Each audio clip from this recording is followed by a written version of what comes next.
This area has been area that been, let me say, it is almost was a cattle rustling theater. Contrary to the propaganda you see around, the Operation Maliza Uhalifu is delivering big. One of the most difficult areas, which is in the North Rift, where we have been struggling with issues of banditry. More than 40 guns have been surrendered.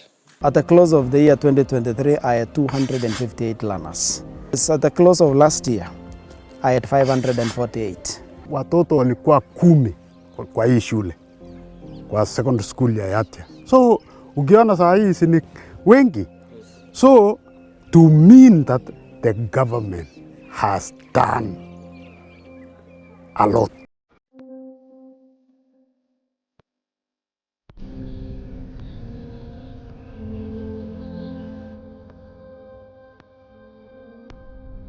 For 2 long years, the sunrise in Baringo County did not signal a new beginning. It signaled danger. Each morning arrived with uncertainty, not knowing whether the day would end in safety or sorrow. This area has been area that been, let me say, it is almost was a cattle rustling theater. The silence that hung over the villages was not peace. It was absence. Absence of learning. Absence of movement. Absence of hope. Even my been raided personally, severally. Even my children was also killed in 2024. Across vast part of the county, from Baringo South to Baringo North, and section of Yatia, fear became a way of life. Communities in areas such as Kapindasum, Arabal, Mutani, Nelecha, Tangulbei, and surrounding regions lived under the constant threat of bandit attacks. Schools were amongst the hardest hit. Classrooms that once echoed with curiosity and laughter fell silent. Gates were locked. Chalk stayed dry on blackboards. At Kapindasum Primary School, a place that once stood as a pillar of learning, fear crept into every corner. A deadly attack near the school left learners trapped inside classrooms as gunfire raged out for hours.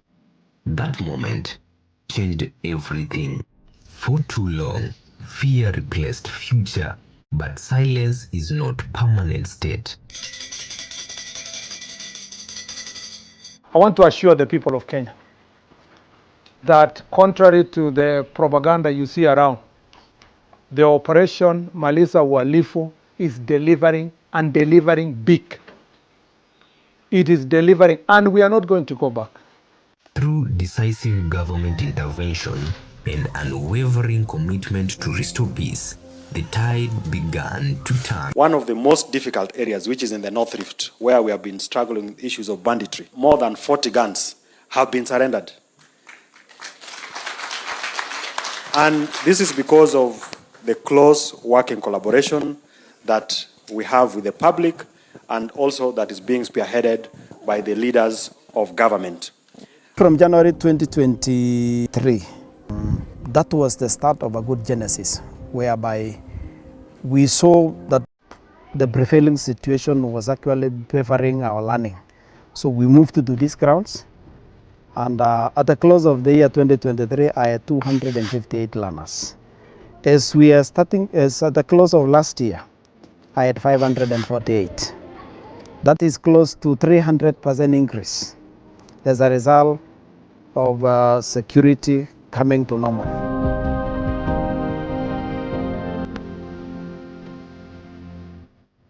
Tumeanza hata kufikiria maendeleo aina gani, aina hii au aina hii. That is why hiyo hata mashule unaona saa hii they are now flourishing with children. Enrollment is high, as you have witnessed. Tulikuwa mpaka watoto walikuwa 10 kwa hii shule, kwa secondary school ya Yatia. So ukiona saa hii si wengi. So to mean that the government has done a lot